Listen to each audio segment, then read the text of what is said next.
The holiday season is in full swing, so everyone is in that stage of looking for the perfect gift. So, to help you guys out, we're going to go over some of the best products you can grab for the Nintendo Switch. We're going to talk about 5 different categories and rank the 5 best stuff to grab for each one. And everything we're going to talk about in today's video is linked down below in the description, so if you want to grab any of that, just look down there and it'll be waiting for you.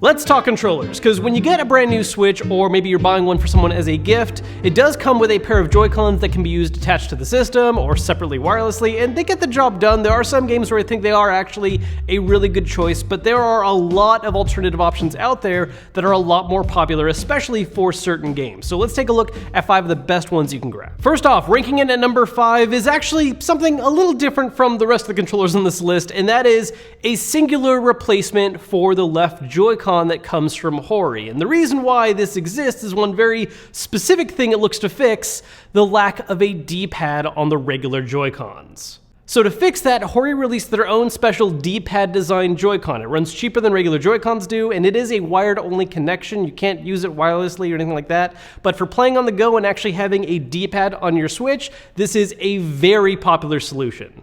Coming in at number 4, let's talk GameCube-style controllers. One of the most popular games on the Switch, period, is Super Smash Bros. And something that games have been known to really popularize is the idea of always having access to a GameCube-style controller, which was made really famous by one of the earlier entries, Super Smash Melee. And my personal favorite comes from PowerA. The PowerA controller is, in my opinion, the closest to being a lot like the actual old-school GameCube controller. It's not a perfect one-to-one comparison. There are some slight differences. The D-pad is a little bit larger. The sticks and shoulder buttons feel a little bit different. But as far as brand new options go, I think it is one of the best. Third is the official Nintendo Switch Pro Controller. This is the only real official controller Nintendo has made for the Switch that is like a traditional style controller that's meant to be used on a variety of different games. They have released a few other options that are meant to mimic things like the NES or SNES, but as far as an actual controller designed for modern gaming, this is really the only option out there, and it is a really good one.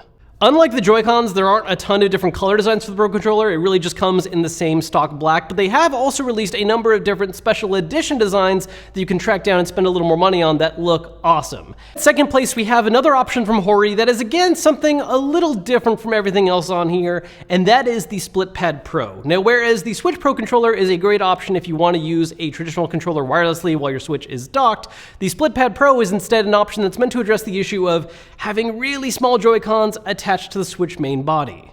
Normally, when you want to use the Switch in a handheld mode, you have to rely on using the regular Joy-Cons, which for a lot of people are just not actually very comfortable. They're small, the sticks and buttons are small, there's not really any kind of grip shaping to it. It just causes a lot of hand cramping in the long run. So an answer to that is Hori SplitPad Pro, which turns the system into a much larger design, but also one that is a lot more comfortable for people with larger or honestly even just normal sized hands. Coming in at first place is the SN30 Pro Plus from 8BitDo. And as things stand, it's really the only Pro Controller option out there for the Switch right now. I mean, yes, Nintendo's controller is called the Pro Controller, but it really is just a standard one. The SN30 Pro Plus, on the other hand, offers special features that you don't really get on other controllers out there, like being able to do things like button remapping, adjusting rumble textures, all that kind of fun stuff. It's a more customizable controller that is also really comfortable, and staying very true to its roots is also excellent for more retro style games. In fact, it has one of the best D-pads out of any controller for Nintendo,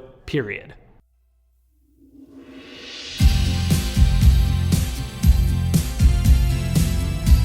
Now, of course, the main reason why you're getting someone a Switch, or why you already have a Switch in the first place, is that you need to play games. So let's talk about some of the best games you can grab someone as a gift this holiday season. Now, real quick, there are a few titles that are older that I think everyone kind of already knows about: Zelda, Mario, Super Smash Bros., all great games, but let's focus on some stuff that's come out just a little more recently.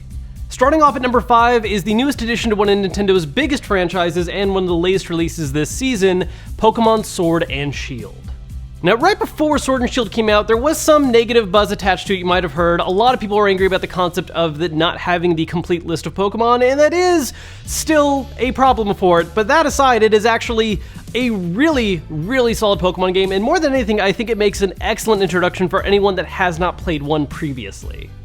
What does help separate it from previous games, though, is the concept of Gigantamax raiding, which is a really fun co-op idea they've added. If you can get other friends that also have Pokemon, this is just a great new way to play and experience the game, making it a really good gift for kids or adults alike that just love Pokemon. Coming in at number 4 is, I think, one of the bigger surprise hits this year on the Nintendo Switch, and that is Astral Chain from Platinum Games. Now, if you're not familiar with Platinum Games' previous work, they're mostly associated with a lot of intense action games. They're mostly known for Bayonetta, they did that one Metal Gear spinoff, and they've done some Nintendo titles as well in the past, like Wonderful 101. And Astral Chain continues that trend with being one of the best action games on the Switch. It is visually one of the most striking games on the Switch and looks good both in handheld and dock mode, which is really surprising considering how much happens on screen and yet it still maintains its frame rate. I think there are some people out there who look at the more kind of heavy anime style that has going on and are a little more hesitant about it, but trust me, if you just love fast-paced action games, this is something you absolutely need to check out and try. At third place, we have the sequel to one of the biggest hits on the Wii U, for what hits the Wii U had, with Mario Maker 2. Or wait, no, I wanted to rearrange those. That's right. Never mind. It's not third place, it's second place. At third place, we have the latest entry in a cult hit series on Nintendo systems, Luigi's Mansion 3. If you've never played a Luigi's Mansion game before, basically imagine if you took Luigi from Mario Brothers and combined it with Ghostbusters and turned it into an adventure where you're just going through a haunted mansion, constantly hearing Luigi freak out and whine, but capturing those ghosts all the same. 3 in particular takes place in a hotel with multiple floors, each of which has their own very distinct heavy theme and often pushes the point where it doesn't really look like you're in a hotel anymore. At number 2, we have the sequel to one of the biggest hits on the Wii U, at least as far as the Wii U could have hits, with Mario Maker 2. Mario Maker 2 takes the same base premise of the original, allowing people to make their own Mario levels, but just adds a lot more content in general, more world styles, more items to work with, and has allowed people just to make, honestly, nightmarish landscapes. I cannot stress enough how hilarious it is to me that the entire concept of this was, hey, make your own fun little levels, and instead, people found ways to just make absolute... I already said nightmares. Absolute... Thesauruses, help me. Absolutely soul-crushing levels that I cannot get enough of, despite the fact that it takes me way too many tries to get through one. What's really impressive about it too is just how much they've been on top of updating the game and adding even more content. In fact, they just dropped a new update where you have the ability to make levels where you play as Link instead of Mario and completely changes the way the game plays entirely. And at first place, my personal favorite game on this list, which makes sense because I put it at first, is Fire Emblem Three Houses. Now, I'm a little biased here because I've been a longtime fan of the Fire Emblem series, but Three Houses honestly is an amazingly good game that has done a great job of taking some of the classic formulas from previous games and remixing into something that's a little bit different. Basically take the classic formula of older games with fantasy nations going at war, but then mix it with a little bit of high school drama and maybe just a touch of Scooby-Doo mystery solving. The game is a great mix-up for people that have played the past ones, but is also a great entry point for someone that's kind of heard of the series but hasn't taken the dive in before. It's extremely replayable with 3, kind of 4 storylines to go through. It's just, honestly, the best game on the Switch this year. Do not let it pass you by. There are a lot of really cool things you can grab for the Switch that don't necessarily fit in one neat category. So that's why we have the miscellaneous section.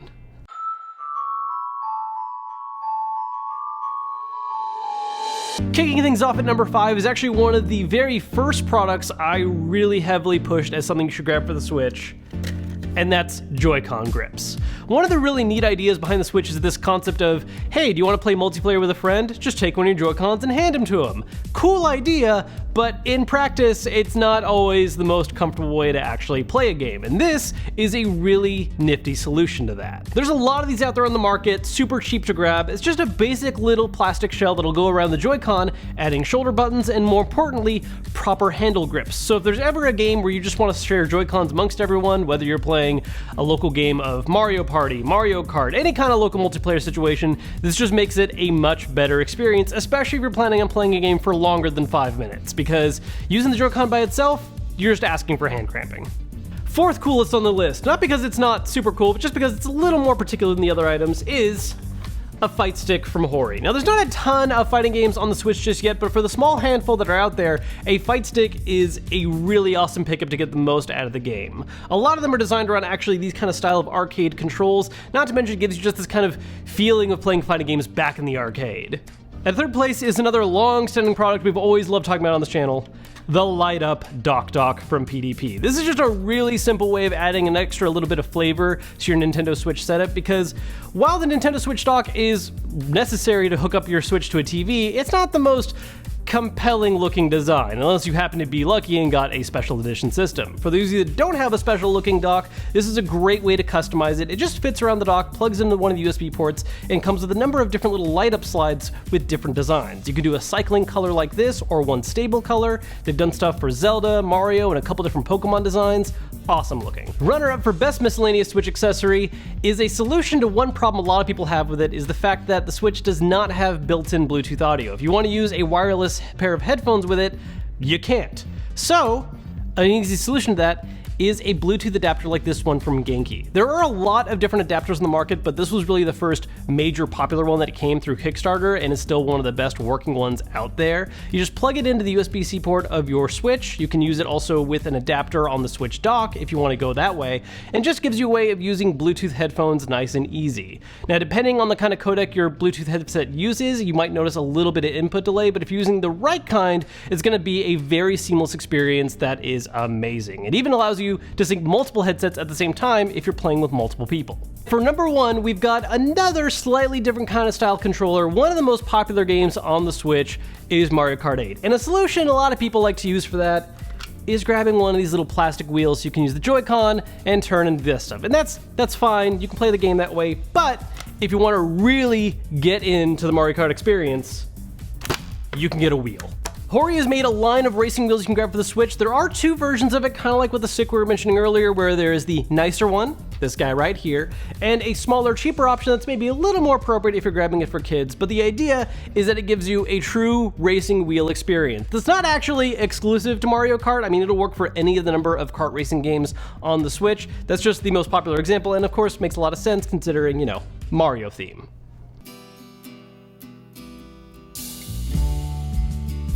Next, let's go over one of the most essential items that really I think every Switch owner should have in some form, a carrying case. Starting things off at number 5 is a really nice simple option with cases designed by Hori, specifically the ones for the Switch Lite. This is actually the case that I initially used by default when I got my Switch Lite, and something I really like about them is that they're just a very good, straightforward, basic design, plenty of space to carry additional cables, room to store games, and they have a nice little color matching going on where you can buy one that matches the turquoise, gray, or yellow design. Now, if you want something that is a little flashier, let's talk about our number 4 ranking with a PDP case, specifically the ones that have been branded for one of Nintendo's biggest franchises, Pokemon. They have a lot of different Pokemon themed cases for the full-size Switch that have really intricate and fully detailed designs. This was actually the main case I used for my regular Switch before the Switch Lite came out, and I made the move over to that. So if you know if someone has a certain favorite Pokemon, or you're looking to get a case for yourself and you know which ones you really love, there are some great looking designs to choose from. Now, starting at number 3, we're going to talk about something a little different from a standard carrying case. It's actually kind of two products in one, but carrying cases are a very important part of it, and that's a grip for your Switch. Skull & Co. is one of the two most popular grip designs. We'll talk about the other one in a little bit, but the really big strength they have going on for theirs is the fact that when you buy one of their grips, it comes with multiple grip types that you can switch in and out depending on your preference. So you might find that the smaller grip works for you, or maybe the larger design is a bit better for your hand size. Now, for second place, we've talked a lot about regular size cases that are just meant to be small handheld ones that you could fit into a bag or even just carry around by hand.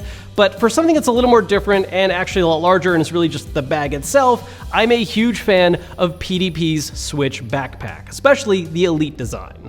This is meant to be a more complete way of transporting not only the Switch, but also a dock, any additional cables you need, controllers, games, everything all in one place, and also doubles as just a regular useful backpack. And for our number 1 choice, going back to a grip option for the Switch that also comes available for the Switch Lite, is the Satisfy Grip. Now, what makes the Satisfy Grip a little different from the Skull & Co. is that while it doesn't have the adjustable grip sizes on the back, it just has one overall design that I think is a really good one-size-fits-all. Something that's also a bit different about it in general is that the right grip is actually just a little offset compared to the other one, and the main reason for this is it makes it a more comfortable position for you to rest your thumb on the right joystick or still reach the ABXY buttons if you need to. So depending on the kind of game you want to play, it's always going to be a comfortable fit.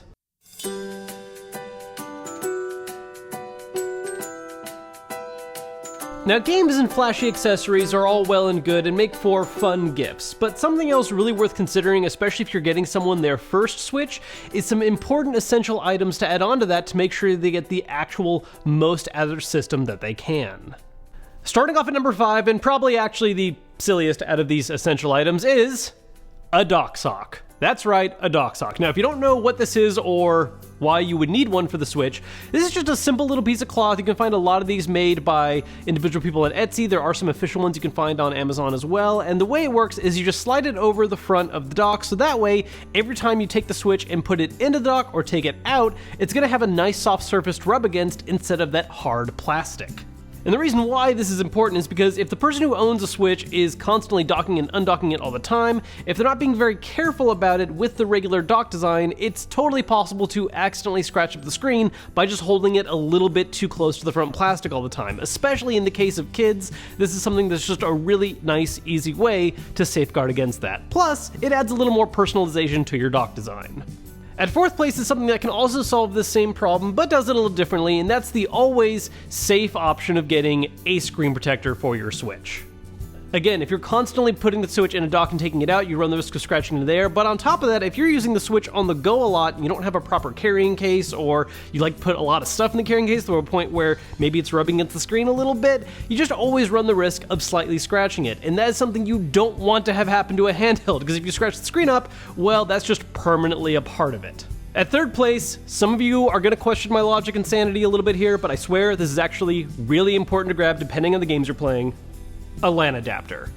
Out of the box, the Switch does not have any way of directly connecting to the internet. It just relies on Wi-Fi, which for a lot of things is fine. If you're just downloading games, it's fine. If you're playing certain multiplayer games, it's fine. But there are some games out there where you need a much stronger, better connection, and you're not going to get that without relying on one of these. The really big argument for one of these, honestly, is Smash Brothers. If you know someone that plays Smash a lot and they're not using one of these yet, that is the wrong way to go about it, because you're always going to have a lot of different connection issues with having smooth matches, and the best way to fix that is having a strong actual Ethernet connection to the Switch. It's just a USB hookup, you plug it into the dock, hardwire it to your internet, and it's going to massively improve the multiplayer experience of the system, especially for Smash Brothers. Now, the runner-up for most important essential to grab for the Switch to get the most out of it is a battery bank.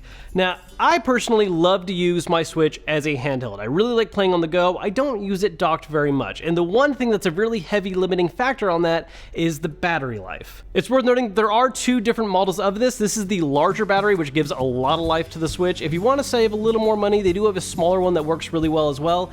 In general, if you just know someone is going to play something on the go a lot and isn't always going to be around a power source to plug into, these are a necessity. And at first place, the most essential thing to grab for your Switch is a micro SD card. Again, I know, not the most glamorous or super nice looking gift out here, but these are an absolute necessity for anyone that owns a Nintendo Switch, and if you're giving it to someone as a gift, you should include one of these. Even if you're buying games physically, the DLC for them, parts of the games that do need a hard install, it's going to fill up over time, and it's just never going to be enough space for the very large, very good library of Switch games that is out there. There are also some officially Nintendo branded ones out there that feature things like the Mario Mushroom and Star and all that kind of stuff. They cost a little more, but if you like the theming, they're fun to grab.